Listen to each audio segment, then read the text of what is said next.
வணக்கம். Special intensive revision சிறப்பு தீவிர திருத்தம் எல்லாரையும் போட்டு பாடாப்படுத்திக்கிட்டு இருக்கு. இந்த பாஜகவினுடைய இந்த செயல்பாடுகள் எல்லாமே ஒரு அதிரடி நடவடிக்கை மாதிரியே ஒரு காட்சி தருது. ஆனால் இது காங்கிரஸ் பீரியட்லேயே இதே விஷயங்கள் நடந்திருக்கு. ஆனால் அது ஒரு இயல்பாக நடந்த ஒரு விஷயமாக தான் நம்ம பார்க்குறோம்.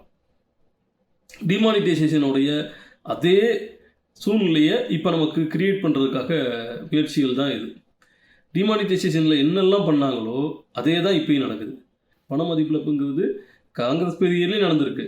நமக்கு தெரியாமையே நம்மளுடைய பழைய நோட்டுகள் புது நோட்டுகளாக மாறி இருக்கு. ஆனால் மக்களுக்கு பெரும்பாலும் என்னென்னா, அவங்க கையில் ஒரு பழைய 50 ரூபா நோட்டு இருக்கும். அது ரொம்ப காலமாக அதை வச்சுருப்பாங்க. அந்த நோட்டெல்லாம் அந்த கடைசி நோட்டு பேங்க்குக்கு போய் அந்த பேங்க்கில் ரிசர்வ் பேங்க் போய் அவங்க அந்த பழைய நோட்டை கழிச்சிட்டு புது நோட்டை மாற்றுற வரைக்கும் அந்த நோட்டு நடைமுறையில் இருக்கும்.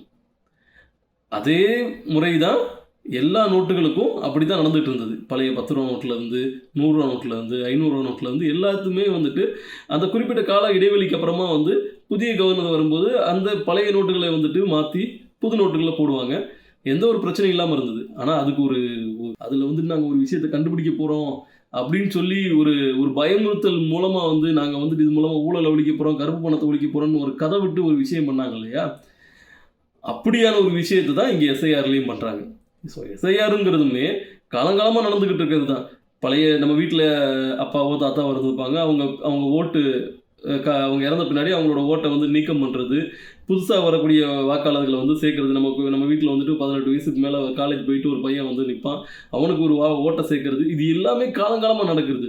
ஆனால் எப்படி ஒட்டு மொத்தமாக 500,000 செல்லாது, மொத்தமாக அதுக்கு அந்த மதிப்பே மொத்தமாக முடிச்சுட்டு நாங்கள் புதுசாக மாற்ற போகிறோம், இது மூலமாக இந்த விஷயத்தை பண்ண போகிறோம்னு ஒரு விஷயத்த சொன்னாங்களோ, அதே மாதிரி ஒட்டு மொத்தமாக இன்றைக்கி தமிழ்நாட்டில் இருக்க யாருக்குமே ஓட்டுரிமை கிடையாது. எவ்வளோ ஒரு ஒரு கேவலமான ஒரு விஷயம் பாருங்கள். தமிழ்நாட்டில் இருக்கக்கூடிய யாருக்குமே ஓட்டுரிமை கிடையாது இன்றைக்கி. இதுதான் இன்றையோட நிலவரம். அப்போ எப்படி 1500க்கு மதிப்பே இல்லாமல் ஒரே நாள் இரவில் 1500க்கு மதிப்பு இல்லைன்னு சொன்னாங்களோ, அதே போல் இன்றைக்கி நமக்கு மதிப்பு இல்லைன்னு சொல்லிட்டாங்க.